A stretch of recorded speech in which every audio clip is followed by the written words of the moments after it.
I'm sorry. It wasn't dawning on me that the doctor had used the word cerebral palsy, which is another descriptive term that we use sometimes.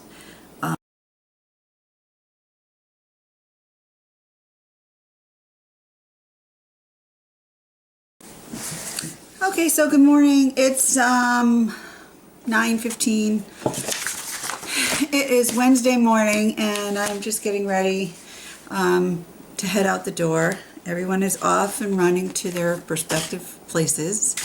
But I just wanted to make a little video because I realize sometimes, I'm making videos about what's going on in daily life, but people might not really know too much of the backstory. So in case you're interested, I'm actually kind of bummed today because, we all have dreams and goals, and just kind of overwhelmed with doing things that that I have to do that don't necessarily make me happy. So I have this little sign behind me here that says, "Do what makes you happy." Sarah made that for me for my birthday, and it kind of like affects me when the end of the day comes and I realize I didn't really do that much that makes me happy. About 10, 11 years ago or so, I had to leave my full-time career as an HR director, manager. I worked really hard. I went through 8 years of college and master's degree, and I was really loving being in the human resource field. Then Daniel got sicker, and I had some problems with the employer that I was at not being accepting of the fact that I had a disabled child. And that's kind of been the theme. It's like every time I get a job, something affects it. And it's not the person on the other end's fault, really, because you can't rely on me, you can't rely on me, but that's not my fault either. Daniel comes first. So I'm just kind of like really unhappy. And right now work does not make me happy. It's like necessary. So if you could ask me a question like, what is your dream job, or what would you really like to do that would make you happy? Well, for the past 10 years, if not longer, I've wanted to go to nursing school and start working in a field where I can give back, where I'm actually hands-on helping people who need assistance, being assistance to a physician, being in the medical field, because I feel a tremendous sense of worth when I'm in that kind of an environment. And I learned that through my son, after spending countless hours in hospitals for illnesses and surgeries and therapies and whatever. It's where I feel at home, and it really makes me happy, as weird as that sounds. It's not happy that people are sick, but happy when I'm helping. And every time I'm in the hospital, people say, "Are you a nurse?" You should be a nurse. So, when I was a little girl, my mama used to say, "Be a nurse," because they'd say girls should be nurses. And she was really right. But John will say, "Well, we all have things we want to do, but we can't do." So it's like the negative side of, just taking hold of your goals and dreams and going with it. And I wish I could just figure that out and just do it. I'm not that old. I'm only 48. I mean, people start over, right? We live in Newtown, Connecticut, and it's pretty expensive to live here. But this is where we settled. This is where we were when, before everything kind of went not normal and took a turn for the disabled world. So, yeah. The other thing I wanted to explain really quickly before I have to go off to my Allstate office is Daniel's condition. It says polymicrogyria on my thing. Everybody must go, "What is polymicrogyria?"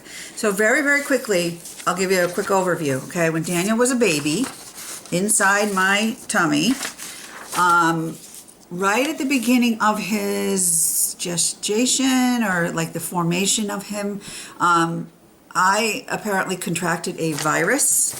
It is called CMV. CMV stands for cytomegalovirus, something like that. Very, very common with little kids and in daycare settings, you know, toddlers, little ones, they'll get like a flu-like kind of sickness. But CMV is in the family of viruses that are very, very dangerous to a pregnant mama.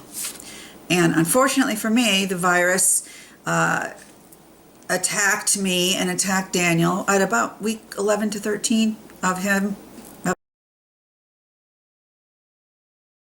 right after I got pregnant. And it's right when the brain is forming. And what happens is the brain cells get attacked by the virus. And in Daniel's case, they call it a neuronal migration disorder. The cells didn't migrate to the right places, and pretty much everything got all screwed up in his brain. It's all deformed. So the word poly, this is polymicrogyria. Poly, right, means many. So he has many small, micro. See that? Did you see that? Is this coming through? Yeah, micro. And the parts of your brain that are, hold on. See that? CVS Pharmacy, Newtown. I think I'm there more than any place else during any day. So many medicines and drugs. All right. Polymicrogyria. And gyria stands for the folds in your brain, the gyri they call them, I guess. I am not a neurologist, but I know a little bit here. I'm trying to simplify because it's more complicated than I need to say. But so Daniel has many small gyri. So instead of the normal ones, about 80% of his brain, with the exception of the occipital lobe, which is in the back lobe, it's like shrunk and miniature, and it looks funky. Like if you look at a normal child's MRI and you look at Daniel's brain does not look similar. He also has hydrocephalus, which is too much fluid in there, and the brain overall is too small, so they call that microcephaly. So essentially what happened was a virus attacked Daniel's brain, a virus that I probably contracted because my daughter was in daycare.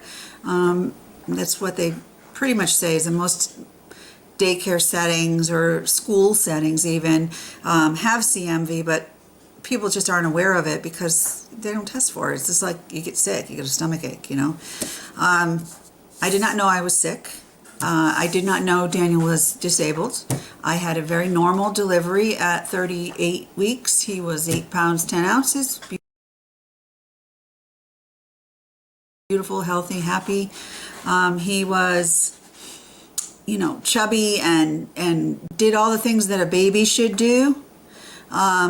Really adorable little guy, really. He was just so sweet. So we had no idea. And then as time went on a little bit, he started to do a lot of tight fisting, and there were a few things that were different, but not having and then at 8 weeks old, and this is really profound because this kind of affected us, Daniel contracted something called RSV, which is a respiratory virus, right? RSV, respiratory syncytial virus. More people know about it now, but back in like 97, 98, I was like, what the hell is that? And he was wheezing. It was January. He was very, very sick. He went to the hospital. They gave us a nebulizer. We went home. He stopped breathing almost. He was turning blue, so we took him back. And then at about 8 o'clock that next morning, he stopped breathing in my arms. They pushed me out of the room. He had to be resuscitated. And a few minutes later, he was on an airlift on a helicopter, went out to New York and was in the hospital. We almost lost him. He had 2 lungs filled with pneumonia. So this very, very, very sick baby at 8 weeks old. He came through it. He was incredibly resilient and strong. We got him home. He had asthma. He was kind of sick and weak for a while. So when his motor skills weren't developing, we really thought, well, maybe it was this respiratory virus that slowed him down. Henry's eating my shoe. And so we thought, well, that's it. You know, so we went to the doctors. We went to, you know, say, you know what, he's not doing this. He's not doing that. He wasn't holding things. He wasn't moving around too much. His head was floppy. But somewhere around 5 months old, we had him seen by some specialists and developmental specialists, and they were really starting to feel that there was something permanently wrong with him. And I still remember going to Danbury Hospital and seeing this developmental doctor and standing in the parking lot. I remember John looking at me, and it wasn't, oh boy, I'm sorry. It wasn't dawning on me that the doctor had used the word cerebral palsy, which is another descriptive term that we use sometimes. But since then, really, it's been a continual journey of figuring out what we were dealing with. We found out about the polymicrogyria when he had his first MRI at Yale New Haven Hospital, and went through some more genetic testing, because at the time we thought maybe it was a genetic disorder. And it wasn't until we went out to Chicago, to the University of Chicago, that a Dr. Dobbins, who's a specialist in these type of things, which are really pretty rare, rare to be as bad as Daniel's is. It was just bad timing. If it's 11th, 13th week after gestation, your brain is kind of doomed. So Dr. Dobbins was incredible, and he really gave us a complete tour of Daniel's brain and what it looks like and what we could expect, and all of the things that he told us, like seizures and feeding difficulties and orthopedic issues and not being able to talk, and all of those things did actually come to be.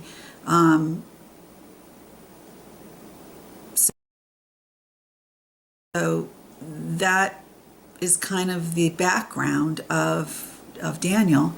And here we are, he's 16 years old, and we have been through so many surgeries, hospitalizations, pneumonias, back and forth, different illnesses. And in the meantime, I've got 2 other children who I'm trying to raise as best I can. And financially, it's been a struggle 100%. Since I walked away from my job, my career, well, my job, that's another whole story. I don't want to go there. Bad news there. But trying to make ends meet so that I can take care of him and be a good mom. I was never the stay-home mommy. I'm going to be a stay-home mommy, because we really couldn't. We needed our 2 incomes. So now we've been living on 1 income plus whatever the hell I can do.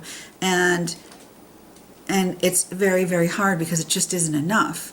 They say that to raise an average child is like approximately $250,000 through their lifetime.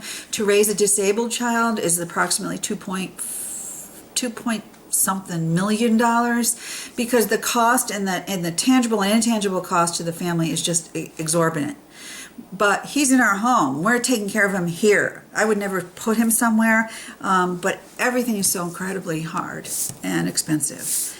And even right now, I'm just trying to,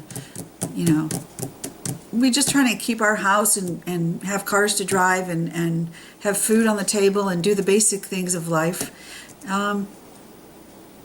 And yet, we're always in sort of a crisis mode, because Daniel is a pretty sick guy. Yeah, he's having a good day. He doesn't have any health problems like today, but his brain is so dysfunctional that he could seize at any moment, really. And we're just blessed that right now it's controlled, but you don't know. It's just so unusual. They don't really know what's going to happen next.